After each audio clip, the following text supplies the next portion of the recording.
Thank you, Binoy, Rahul, and thanks to the entire team for inviting us over to join for this very relevant conversation. I think making the 21st century learners future ready, I think, is such a critical topic.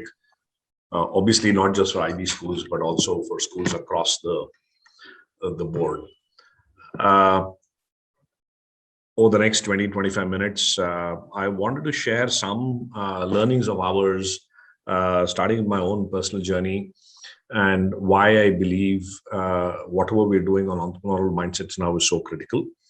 And happy to take it up, take up any questions and conversations and learn from all of you, the terrific audience that we have here. Uh, Probably, I probably I can share my screen, right? Yes, you can. So, I wanted to show a couple of videos as we go along. One second.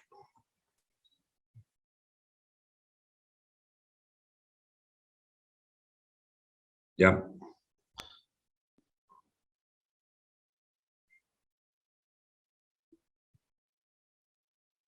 Can you see my screen now? yes, sir, we can. Okay, cool. So, just as an introduction, as Rahul kindly had kind words of introduction for me, I've been an entrepreneur the last couple of decades, uh, working on youth skills. I co-founded a company called Meritrack, which started out as India's first skills assessments entity. We go into schools, colleges, and run various assessments, largely colleges for employability assessments. And subsequently, we've done various entrance exams, government service exams, so on and so forth.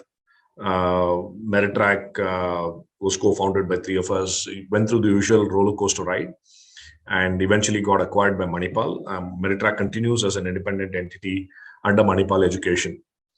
And one of the things I learned from my journey at Meritrack was the value of what is commonly now called as employability skills. In fact, we were the first entity to put out a complete research note on employability way back in 2005, where we had assessed the employability skills of around 30,000 engineers and came to the conclusion that only about 24.5% of them are really employable as per industry standards. And that kind of got the trigger on a variety of employability discussions that are happening even now. And uh, unfortunately, the tenor of the conversations, a large part of it still remains unchanged from 2005-6, which means as a nation, we're still grappling with this problem of unemployment and unemployability. I'm sure all of us realize the magnitude of the problem. To my mind, is the single largest problem for a long time and for a long term that India has to crack. Um, we have roughly about a million youth, people who turn 18 years of age, joining the workforce almost every month, uh, starting whatever the last 6 7 years into the next 6 7 years. India will almost have about 100 to 150 million youth who come out looking for a job. Aspirationally, they get exposed to everything else that is happening around, so the aspirations are high. The need for opportunity are very demanding. But even today's context, the formal sector, out of the 500 million people that we have in the country, employs only the formal sector employs less than 10%. So there are only 50 million jobs, so to speak, which have, of course, a monthly paycheck and social security benefits that go along with it. The rest are all in the informal sector. So even assuming that we can better this and move that 10% to 15% of formal jobs, out of the 150 million people, perhaps we will get only about 20 million people who will get engaged in a formal job. The big burning question is what happens to the remaining 130 million youth who come with full-throated aspirations of saying, I want a better life for me and my family, and I want to pull myself out of poverty and lead a better life.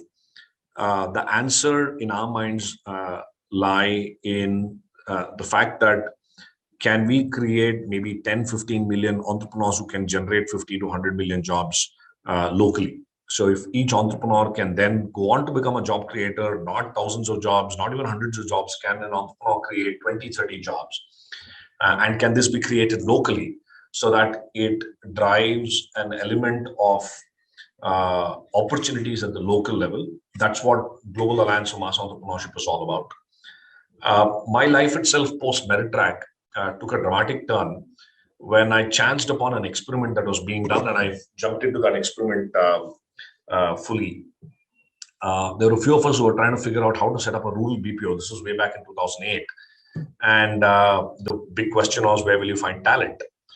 So one of the questions we asked ourselves was, instead of going searching for talent in a city and asking them to migrate to the villages, why can't we find a talent in a village? Easier said than done. Uh, as we went about thinking, we said, hey, why don't we reframe this and say, what will it take for us to take one of the most unemployable persons you could ever find in a village, and is it possible to transform this individual into an English speaking computer literate knowledge professional? Coming from an assessment world, I laughed. I fell off my chair saying, are you crazy? We are unable to take graduates from Bangalore and find them a job in a BPO. Imagine taking a kid who has never been to school, never held a pencil in their lives. And is it possible to transform such an individual? But a small part of me said, perhaps maybe it's worth a shot and see what happens. So we went around the countryside in Karnataka trying to find youth like that, and we found truckloads of youth like that. Kids who never held a pencil in their lives, never been to a school, live in a remote village, works as a cowherd, no skills, and usually there's nobody in the family who's gone to a school. These were the characteristics of an unemployable person we were looking for. One of them is this kid called Ramesh. I'm just playing this video. This is a grainy video from 2008. It took a couple of hours for us to get Ramesh in front of the camera. He was petrified. Comes from a village called Kotigunda in Raichur. Lives with a family of 10 brothers, sisters, 2 parents. Together, the family earns about 3,000 rupees a month. And Ramesh has never been to school, never held a pencil in their life. And we kind of, he loved the challenge in a way of saying, come, we'll teach you something. And he persisted and came on board the program. We got 8 kids like Ramesh. In this video, the audio quality is low, but all he's saying is my parents' name, my brother's name. He couldn't even string a sentence together in Kannada.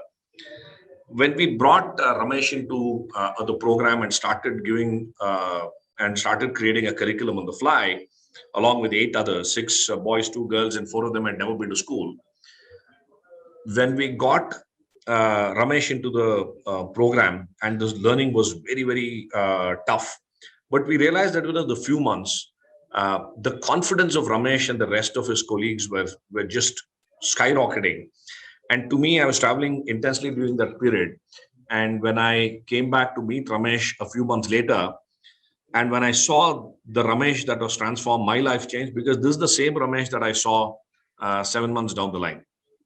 I'm Ramesh from Raichur. When I was in my village, I did not know how to write even my name in Kannada.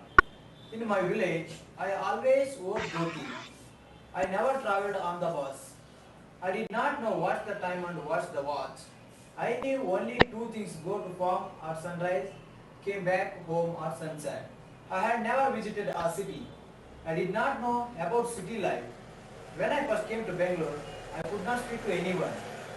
And I also scared to touch a computer. When I started to learn in English, I was so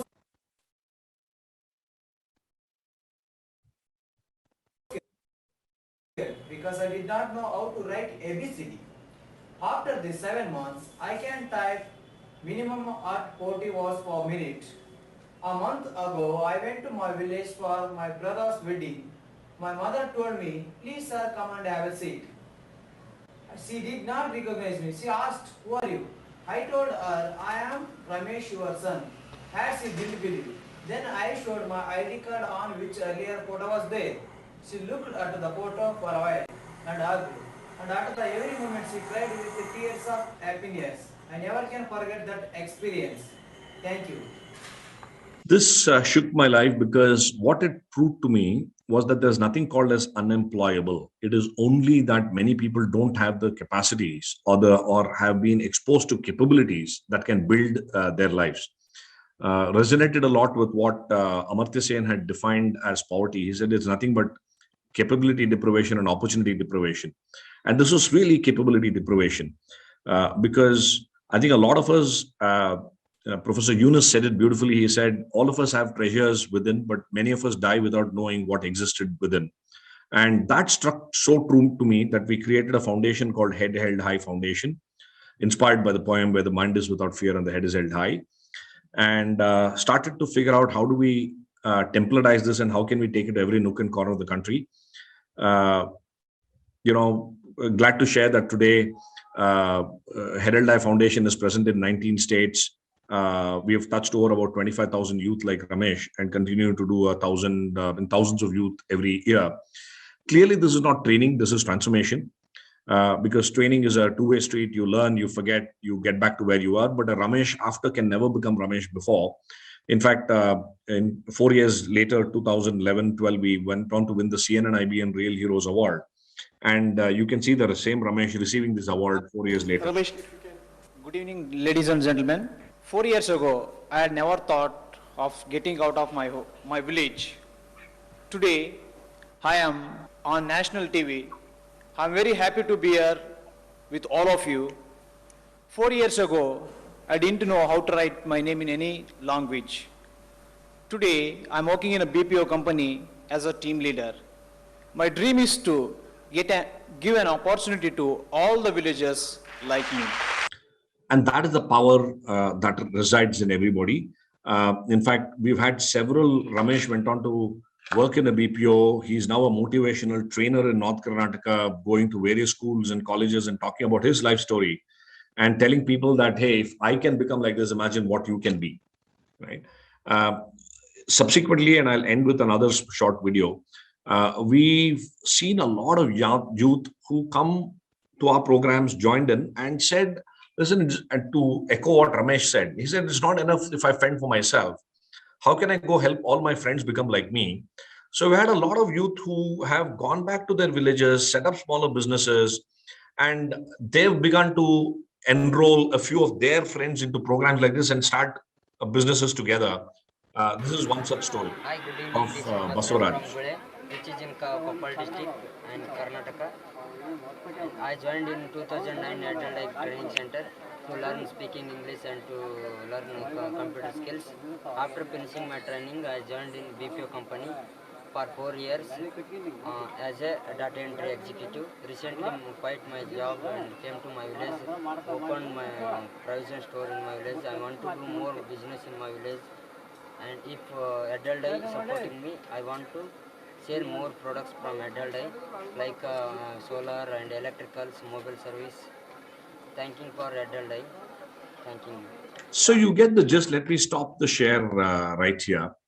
So the lessons from this is really that every young person, every person has unlimited potential, but very few of us get the opportunities to exhibit and flower at our fullest. Two is that the single largest challenge that one can look at is how do you then leverage the potential of these guys to create jobs in their own villages, as evidenced by Basavaraj.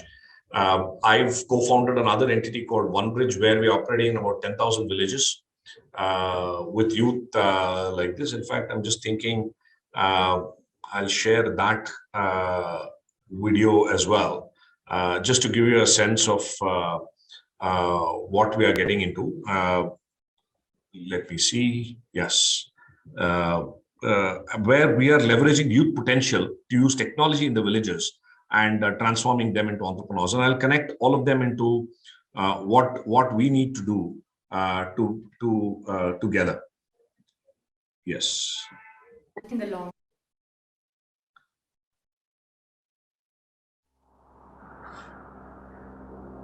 The hinterlands of India consists of around 650,000 villages and 850 million people. I started OneBridge in 2016 to bridge the rural-urban divide and empower young people to become entrepreneurs and change makers. The youth of India are so full of optimism and have a go-getter spirit. Many of them have very little work experience. It doesn't take much to get them going. A few weeks of orientation and they're transformed into tech gurus, helping their village communities use e-commerce for the very first time. ನಾನು ನಿರುದ್ಯೋಗಿಯಾಗಿದ್ದೆ. ಈ ಟೆಕ್ನಾಲಜಿಯನ್ನು ಬಳಸ್ಕೊಂಡು ಈಗ ಹಣವನ್ನು ಪಡೆಯುತ್ತಾ ಇದ್ದೇನೆ.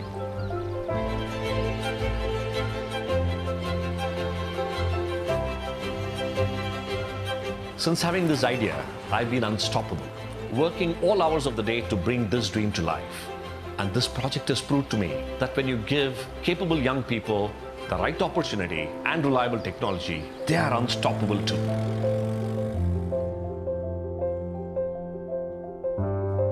So how do we make our youth unstoppable has been a theme that we've been thinking of together at GAME, where we envision a world where there's an entrepreneurial spirit and energy in every nook and corner of the country, where youth are coming out with entrepreneurial mindsets. And I would argue that in this day and age, it's not, I would differentiate between an entrepreneur and an entrepreneurial mindset.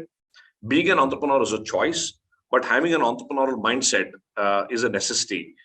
It is definitely one of those key 21st century skills that is required in every youth because of the very dynamic world that we are living in, uncertainty, chaos all around.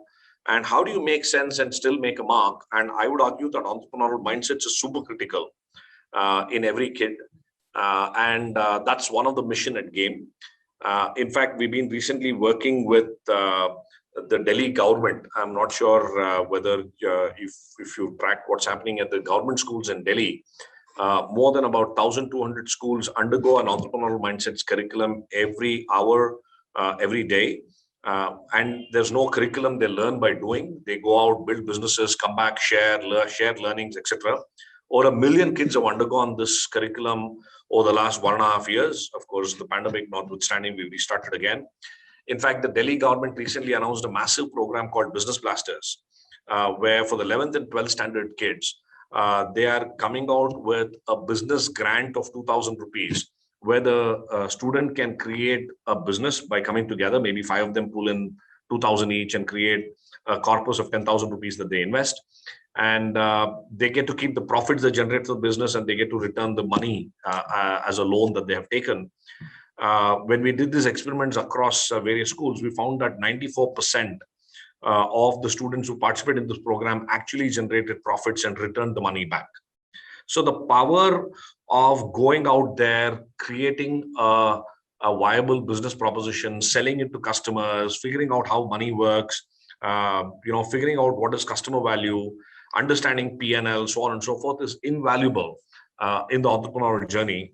And our dream is, can we have an entrepreneurial mindsets curriculum equivalent running in every school of the country, every government school, every public, private school, so that when kids come out of the schooling system, they come equipped, saying, I know how to think entrepreneurially, and whatever challenges life throws at me, I'm willing to take it on.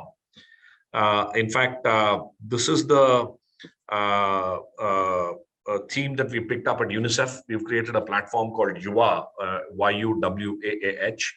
And YUWAH aspires to create a coalition and an alliance that will enable 100 million youth to find their pathways to economic opportunities, 200 million learners in India to access 21st century skills and to excel in these, including entrepreneurial mindsets. And eventually, can they go on to become social change makers? So can we enable and influence 300 million social change makers? Because eventually, with all that entrepreneurial energy, if we can start solving local problems and working with others to solve local problems, you really don't need to solve anything large at the national level. So YUWAH has been at it. We've done some very intense work with the government of Punjab. We're doing a massive innovation and entrepreneurial challenge in Telangana. We're doing some pilots and experiments in Karnataka. We're working with very closely with CBSE to launch something called as Young Warrior Next, which is a chatbot plus a series of experiments we're running on how do you truly inculcate 21st century skills and how do we know that we've moved the needle. So there's a lot of work happening on that, and we expect that as more and more students and more schools starts adopting it, the pathway into entrepreneurship and employability automatically becomes easier, right? So that's another thought I would love to leave with all of you, saying, how can we partner together to bring entrepreneurial mindsets in every youth we touch in our own curriculum. I know that IB has a business management curriculum, of which a small component happens to be entrepreneurship. But I think entrepreneurship is better taught by doing than by being in textbooks, etc. That's a conversation for another day. And lastly, I wanted to highlight another initiative, which is an interesting global one. I'm sure you might be aware that there's a global network of entrepreneurs called TIE. It's called TIE. TIE is present in about 70 countries, 100 plus chapters, and it's a network of entrepreneurs across the globe. Interesting. Incidentally, I've been elected recently as the president of TIE Bangalore. Every city has a chapter. So Delhi has a chapter, Pune, Bombay, Hyderabad, Chennai, so on and so forth. And TIE itself has espoused the cause of taking entrepreneurial mindsets to every school. So there's an initiative called TYE. It's called the TIE Young Entrepreneurs, where school children, 8th to 12th graders, go through a 12-week, Saturday, Sunday boot camp, 6 hours per week, taught by entrepreneurs, and they cover the entire gamut of understanding customers, to creating a business plan, to building a team, to pitching the business, so on and so forth. We've had easily about 10,000 odd youth who have undergone this program globally. And several of our alumni now are turning out to be sterling entrepreneurs. So there is a structured way in which entrepreneurial mindsets can be taken at scale with entrepreneurs as well. Now, I might be preaching to the choir here in terms of 21st century skills. You are the association of IB schools, and looking at school education at the leadership level that you're in. My only request to you as I end my talk is that how can each of your schools become, and your students become, beacons in your own community? So imagine if you were to take 20, 30 schools in a 10 to 20 kilometer radius from your own schools. What can your school and institution do to embed 21st century skills and entrepreneurial mindsets in 20 other less privileged schools? It could be government schools, affordable private schools, etc. So if we can start envisaging the school and the students, not just belonging to the school, but to the community, how can the students of your schools become ambassadors and facilitators to work with other kids and to share the learnings that they have? And the school itself becomes a bustling school, not just for your students on the academic side, but becomes a bustling hub for students from all across the community on entrepreneurial mindsets and 21st century skills. I think the ripples that we can spread by that and make a difference to hundreds of other kids across the spectrum will be humongous. So I'll leave that with all of you as a call to action. I'm happy to work with any one of you, all of you, through this forum, bringing in UNICEF, UA, and GAME into service to really build India and the world into a world of entrepreneurs and dreamers who can go on to change the world and make it a better place for all of us. Thank you.